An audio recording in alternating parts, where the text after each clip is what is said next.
Barrel rolls is the reporter thrown into the secretive world of the Forex Super Model, where nothing is as it seems. Beware the techno monk, and steer clear of Professor Code and his two assistants. Give the senior trader a wide berth, and don't expect any sense from the risk manager.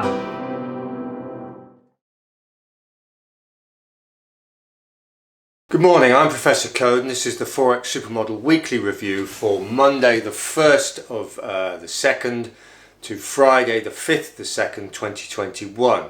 I've written up the weekly flows for this period, so let's have a look at them then. So the euro dollar then minus 86, so this means over the week, the 1st to the 5th, the euro dollar as an FX pair lost 86 points or pips.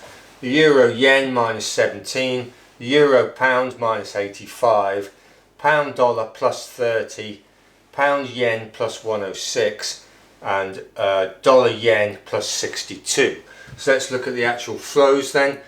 We've got a positive opposed driver in the pound at plus 225. So we've got front and backdoor flows this week going, well not mainly, but coming out of the euro at minus 188. Next out of the yen at minus 151. And the dollar has been strong at plus 118 as the positive rock.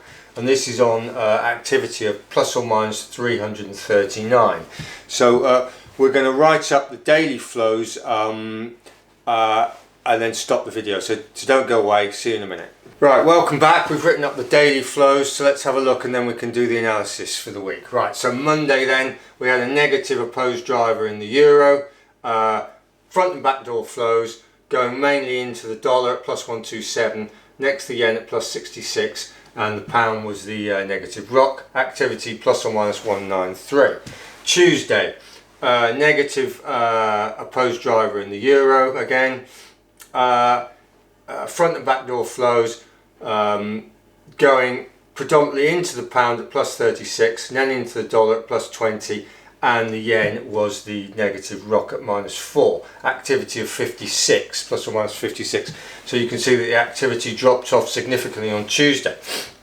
Wednesday then, what have we got? We've got a negative opposed driver in the pound this time. Front and backdoor flows, opposing positive flows predominantly going into the dollar at plus 38, and the yen in a minus sense at plus 12, and the euro was the negative rock at minus 3, activity of plus or minus 50, and that's on low activity again. Thursday then, we've got a negative opposed driver in the euro at minus 211, front and backdoor flows mainly going into the pound at plus 187, into the dollar at plus 98, and the yen was the negative rock at minus 74 on much increased activity of plus or minus 285. Finally Friday then, we've got a positive driver in the euro at plus 162, but only just. If you look at the dollar was minus 158. We've got front and backdoor flows then, so the opposing negative flows mainly coming out of the dollar, next out of the yen at minus 93, and the pound was the positive rock at plus 89. So just to remind you then, the weekly flows then, the weekly flows we had a positive opposed driver in the pound over the week, plus 221, and the bulk of the flows were coming out of the euro at minus 188.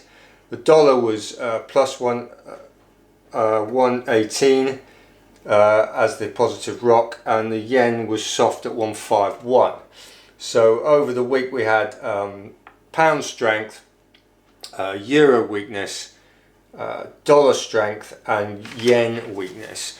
But on an individual daily basis, now if you remember what was going on this week, Thursday was the Bank of England rates decision. Friday was non-farm payrolls. Okay, so now if you remember, we were short the pound, and things were going quite well for us.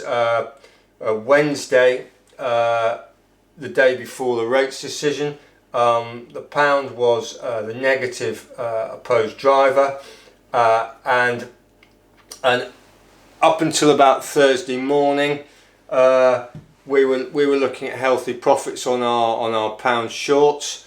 The modelling had finally started to come correct. Then the Bank of England governor came out with this pause in the negative rates, which we've talked about a little bit during the daily briefings. Anyway, and the whole thing's reversed, and we ended up fighting the market again and going significantly into the red. Now we're going to review our positions over the weekend, and we may well chop them out Monday morning and clear the decks at probably, depending on, well, we don't know about what the plus or minus will be until then. But anyway, that's what's happening. And then of course Wednesday we had ADP, which is the sort of preamble for NFP. And I did say it's not always a particularly good indicator, and it was quite a poor indicator this week. So we had this situation where the dollar was ramping up off the back of strong data, and everybody was anticipating a strong NFP, and we actually got quite a weak NFP, which put a spanner in the works, and the dollar then sold off. What's been happening in the wider market? Well, gold, let's just clear this so we can sort this out a little bit. And right, so gold then, what's gold been doing? Gold's basically in that sort of situation, coming off due to the strong dollar, the sustained rise in the dollar. As I said, gold does not like a rise in the dollar. This NFP, weak NFP, gave it a little boost towards the end of Friday. So, but gold basically was following the dislike of a rising dollar. Next week, who knows, we'll have a look at it. But so that was gold. Equities then, you've got Wall Street, so this is equities. Wall Street, basically you've got a situation where it's slightly lagging the Dow, and then you've got the tech, which is probably pretty much there at the peak, and then the S&P is outperforming. So there, that's the sort of pecking order: Wall Street lagging, tech middle, S&P outperforming. And what else have we got? We've got the dollar index. The dollar index. So dollar index. What does the dollar index do? So we've had this V shape, and then after the non-farm payrolls, the dollar has come off. So we're here. The dollar's thinking about getting soft again. So that's what the wider market's doing. We've got a couple more things to look at. What have we got? We've got oil. Now, we did say oil was likely to be a runner, and oil has basically just pumped and gone up. So yet the pound, our pound CAD shorts are still struggling due to the overall strength of the GBP complex. So that's oil. And copper, we said in one of the daily briefings, basically had this sort of situation, and it was bumping along here from sub peak, and we said it wasn't really buying into this equity pump. And then subsequently we had a little bit of a spike in yesterday. We had a little bit of spike in copper just off the back of really the equity rise. So So let's just do a final quick summary then. So we've got equities that are absolutely roaring, presumably off the back of the stimulus.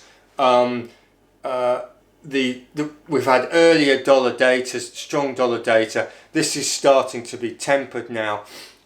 Euro data is actually coming on strong, and in the video we're going to put out later today, which I suggest would be useful to you in this context, is the data cycle for the 1st to the 5th. So we're going to do that shortly, and that helps to fill in some of the gaps. So the pound has the problem with the pound, basically in general terms, is that in complex positioning terms it is the lowest complex of the 8 complexes, and therefore if you're trying to short it, you're actually giving yourself a hard time, which is what we were doing.